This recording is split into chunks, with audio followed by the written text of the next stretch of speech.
ಎಲ್ಲರಿಗೂ ನಮಸ್ಕಾರ.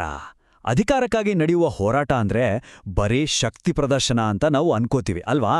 ಆದ್ರೆ ಅದು ಬುದ್ಧಿವಂತಿಕೆಯ ಅತಿದೊಡ್ಡ ಪರೀಕ್ಷೆ ಕೂಡ ಆಗಿರುತ್ತೆ. ಇನ್ನು ನಾವು ಅಂತಹ ಒಂದು ಅದ್ಭುತ ಕಥೆಯನ್ನ ನೋಡೋಣ. ಅಲ್ಲಿ ಕಾಡಿನ ಸಿಂಹಾಸನಕ್ಕಾಗಿ ವಯಸ್ಸಾದ ಸಿಂಹವೊಂದು ತನ್ನ ಅನುಭವವನ್ನೇ ಅಸ್ತ್ರವಾಗಿಸಿಕೊಂಡು ಎರಡು ಯುವ ಸಿಂಹಗಳಿಗೆ ಹೇಗೆ ಸವಾಲು ಹಾಕುತ್ತೆ ಅಂತ ತಿಳಿಯೋಣ. ಹಾಗಿದ್ರೆ ಈ ಕಥೆ ನಮ್ಮ ಮುಂದೆ ಒಂದು ದೊಡ್ಡ ಪ್ರಶ್ನೆಯನ್ನ ಇಡುತ್ತೆ. ಒಬ್ಬ ನಿಜವಾದ ನಾಯಕನಾಗಲು ಏನು ಬೇಕು? ಎದುರಾಳಿಯನ್ನ ಬಗ್ಗು ಬಡಿಯುವಂತಹ ದೈಹಿಕ ಶಕ್ತಿನ, ಅಥವಾ ಎಪ್ಪೇರ್ಪಟ್ಟ ಕಠಿಣ ಸಂದರ್ಭದಲ್ಲೂ ದಾರಿ ಕಂಡುಕೊಳ್ಳುವಂತಹ ತೀಕ್ಷ್ಣವಾದ ಬುದ್ಧಿವಂತಿಕೆನ? ಈ ಎರಡರ ನಡುವಿನ ಸಂಘರ್ಷವೇ ನಮ್ಮ ಇವತ್ತಿನ ಕಥೆಯ ಜೀವಾಳ. ದಟ್ಟವಾದ ಹಚ್ಚ ಹಸಿರಿನ ಕಾಡಿನ ಮಧ್ಯದಲ್ಲಿ ಶೇರ್ಖಾನ್ ಎಂಬ ವಯಸ್ಸಾದ ಸಿಂಹ ರಾಜನಾಗಿ ಆಳ್ವಿಕೆ ನಡೆಸ್ತಿತ್ತು. ಆದರೆ ಅದರ ಅಧಿಕಾರಕ್ಕೆ ಈಗ ಇಬ್ಬರು ಯುವ ಮತ್ತು ಬಲಿಷ್ಠ ಸಿಂಹಗಳಿಂದ ಒಂದು ದೊಡ್ಡ ಸವಾಲು ಎದುರಾಗಿತ್ತು. ಕಾಡಿನ ನಿಯಮದಂತೆ ಈಗ ಬದಲಾವಣೆಯ ಸಮಯ ಬಂದಿದೆ ಅಂತ ಅವುಗಳು ಭಾವಿಸಿದವು. ಆ ಯುವ ಸಿಂಹಗಳ ಪ್ರಕಾರ ಶೇರ್ಖಾನ್ಗೆ ವಯಸ್ಸಾಗಿತ್ತು, ಬೇಟೆಯಾಡೋ ಶಕ್ತಿ ಇರಲಿಲ್ಲ, ಹಾಗಾಗಿ ಅವನು ರಾಜನಾಗಿ ಮುಂದುವರಿಯೋಕೆ ಯೋಗ್ಯ ಅಲ್ಲ ಅನ್ನೋದು ಅವ್ರ ವಾದ. ಆದರೆ ಶೇರ್ಖಾನ್ ದೃಷ್ಟಿಯಲ್ಲಿ ಅವರ ಯೌವನ ಅಂದ್ರೆ ಬರೀ ದುಡುಕು, ಅನುಭವದ ಕೊರತೆ ಅಷ್ಟೇ. ಇದು ಅನುಭವ ಮತ್ತು ಯುವಶಕ್ತಿಯ ನಡುವಿನ ಒಂದು ಶಾಶ್ವತ ಸಂಘರ್ಷದ ಆರಂಭವಾಗಿತ್ತು. ಆಗ ಶೇರ್ಖಾನ್ ಒಂದು ಮಾತು ಹೇಳುತ್ತೆ. ಇದು ಬರೀ ಒಂದು ಮಾತಾಗಿರಲಿಲ್ಲ, ಇದು ಅವನ ಆಳ್ವಿಕೆಯ, ಅವನ ಜೀವನದ ಮೂಲತತ್ವ ಆಗಿತ್ತು.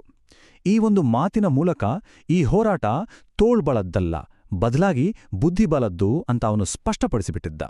ಯುದ್ಧದ ಸ್ವರೂಪವನ್ನೇ ಅವನು ಬದಲಾಯಿಸಿದ್ದ. ಶೇರ್ಖಾನ್ ನೇರವಾಗಿ ಯುದ್ಧಕ್ಕೆ ಕರೆಯಲಿಲ್ಲ.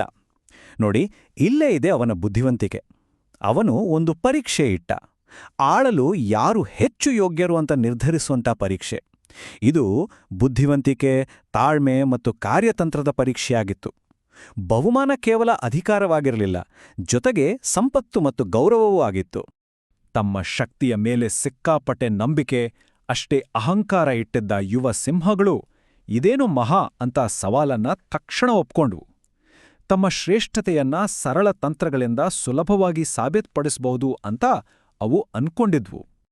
ಆದ್ರೆ ಎರಡೂ ಪ್ರಯತ್ನಗಳು ಹೀನಾಯವಾಗಿ ಸೋತ್ಹೋದ್ವು. ಯಾಕಂದ್ರೆ ಅವು ತಮ್ಮ ಗುರಿಯಾದ ಮನುಷ್ಯರನ್ನ ಅರ್ಥ ಮಾಡ್ಕೊಳ್ಳೋದ್ರಲ್ಲೇ ಎಡವಿದ್ವು. ಮನುಷ್ಯರ ಬುದ್ಧಿವಂತಿಕೆಯನ್ನ, ಅವರ ಜಾಗರೂಕತೆಯನ್ನ ತುಂಬಾನೇ ಕಡೆಗಣಿಸಿದ್ವು. ಅವರ ಯೋಜನೆಗಳು ಎಷ್ಟು ಬಾಲಿಶವಾಗಿದ್ವು ಅಂದ್ರೆ ಅವು ಸುಲಭವಾಗಿ ಬಯಲಾದ್ವು. ತಮ್ಮ ವೈಫಲ್ಯದಿಂದ ನಿರಾಶೆಗೊಂಡ ಅವುಗಳಿಗೆ ಸೋಲನ್ನು ಒಪ್ಪಿಕೊಳ್ಳೋದು ತಪ್ಪಲಿಲ್ಲ. ಆದರೆ ತಮ್ಮ ಅಹಂಕಾರ ಬಿಡ್ಲಿಲ್ಲ. ನಮ್ ಕೈಲಾಗ್ಲಿಲ್ಲ, ನಿನ್ ಕೈಲಾಗುತ್ತಾ, ಮಾಡ್ ತೋರ್ಸು ಅಂತ ಶೇರ್ಖಾನ್ಗೆನೆ ಸವಾಲಾಕಿದ್ವು. ಈಗ ಆಟದ ಅಸಲಿ ಸರದಿ ಶುರುವಾಯಿತು. ಶೇರ್ಖಾನ್ನ ಸರದಿ. ನಿಜವಾದ ಕಾರ್ಯತಂತ್ರ ಅಂದ್ರೆ ಏನು ಅಂತ ತೋರ್ಸೋಕೆ ಅವನು ಸಿದ್ಧನಾಗಿದ್ದ.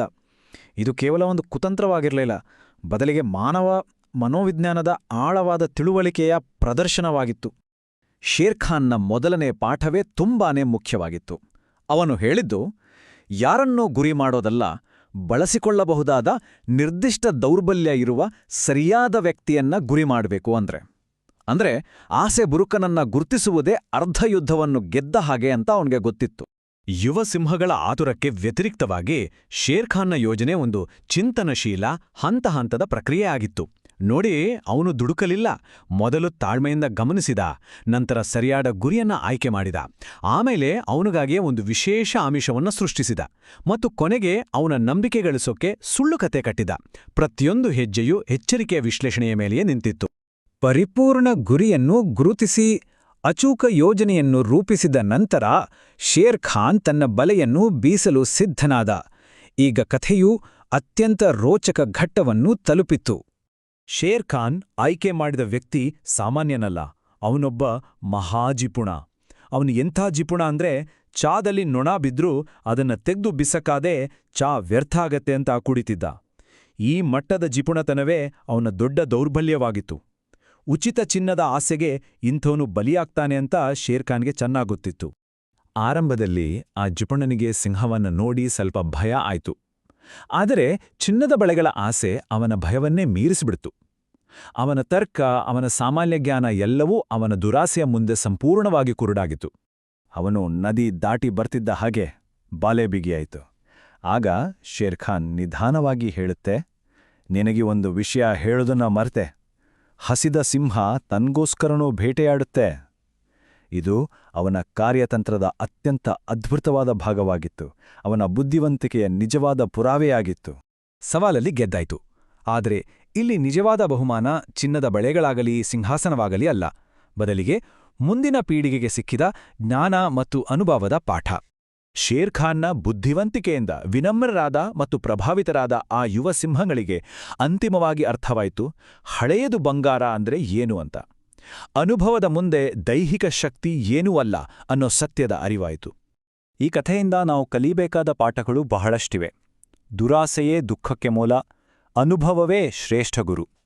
ಸರಿಯಾದ ಸಮಯದಲ್ಲಿ ಬುದ್ಧಿವಂತಿಕೆಯನ್ನ ಬಳಸುವ ಶಾಂತ ಮನಸ್ಸು ಯಾವತ್ತಿಗೂ ಗೆಲ್ಲುತ್ತೆ. ಎಲ್ಲಕ್ಕಿಂತ ಮುಖ್ಯವಾಗಿ ಎದುರಾಳಿಯ ಮನೋವಿಜ್ಞಾನವನ್ನ ಅರ್ಥ ಮಾಡಿಕೊಳ್ಳುವುದೇ ಅಂತಿಮ ಕಾರ್ಯತಂತ್ರ. ಹಾಗಿದ್ರೆ ಕೊನೆಯದಾಗಿ ಒಂದು ಯೋಚನೆ. ಈ ಕಥೆಯಲ್ಲಿ ನೋಡಿದ ಹಾಗೆ ಜ್ಞಾನ ಮತ್ತು ತಾಳ್ಮೆ ಅನ್ನೋದು ನಮ್ಮ ಬದುಕಿನಲ್ಲಿ ಎಷ್ಟು ಮುಖ್ಯ?